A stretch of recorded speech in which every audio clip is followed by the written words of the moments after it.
Pulang cake naman tayo for today's video. Mga mi, tara na G!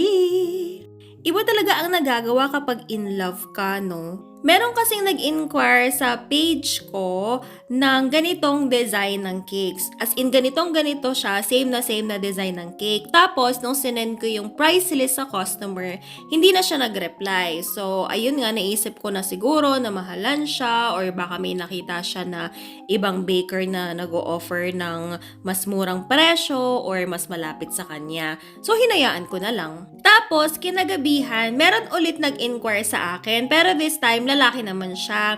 And then, ayun nga, sinend niya yung design. Pagkakita ko, parehong-pareho siya doon sa design na in-inquire sa akin nung babae nung umaga the same day. So, napaisip ako. So, sabi ko, ganito ba kaganda tong cake na ito para at the same time or at the same day, merong mga customers na nag-i-inquire. Hindi naman Valentine's Day no mga time na to. Tapos, ayun, nung nag-uusap na kami ni customer, nagtatransact na kami, nagtatanungan na kung kailan, may mga alterations, ganyan. Nabanggit niya na nasa ibang bansa pala siya. So, nasa USA siya and balak niya na i-surprise yung girlfriend niya. At sabi niya na sa akin na etong design na ito ay yung pinaka-favorite daw ng girlfriend niya. Birthday yata ng girlfriend niya. So, gusto niyang i-surprise. So, napaisip ako, yung nag-inquire sa akin nung umaga is yung girlfriend niya. Tapos nabanggit sa akin ni sir na sabi daw sa kanya ng girlfriend niya kung balak daw niya na bilhan ng cake si girlfriend sa birthday niya, gusto niya daw is sa akin siya bumili or mag-order. And itong design nga na ito. O diba, bonggahan, nakaka-touch talaga. Amazing! Napaka-smooth lang talaga ng transaction namin ni sir.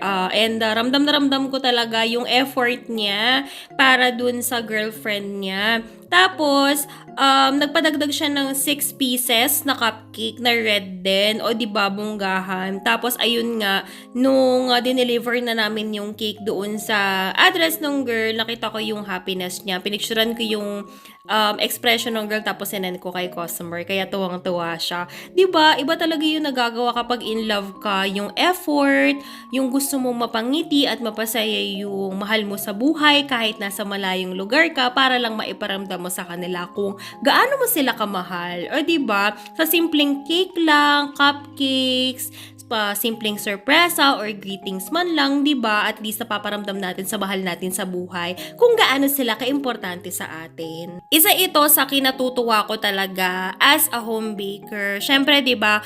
Madalas yung mga order sa akin is pang surprise. Ayan, yung iba pag sinasagot na nila yung mga naniligaw sa kanila, actually iba't ibang klaseng love story na talaga ang dumaan sa akin. At gusto ko silang ikwento pa isa-isa every time na maipopost natin yung mga cake orders nila. Kaya abangan niyo yan. Grabe talaga, nakakakilig as in. Anyway, ayun na nga.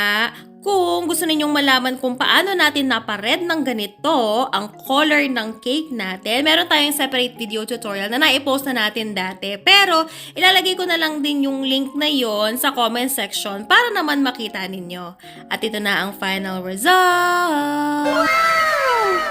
O diba, ang syala ng cake natin, napakasarap tingnan sa mga mata. And that's it for today. See you on our next video. Bye!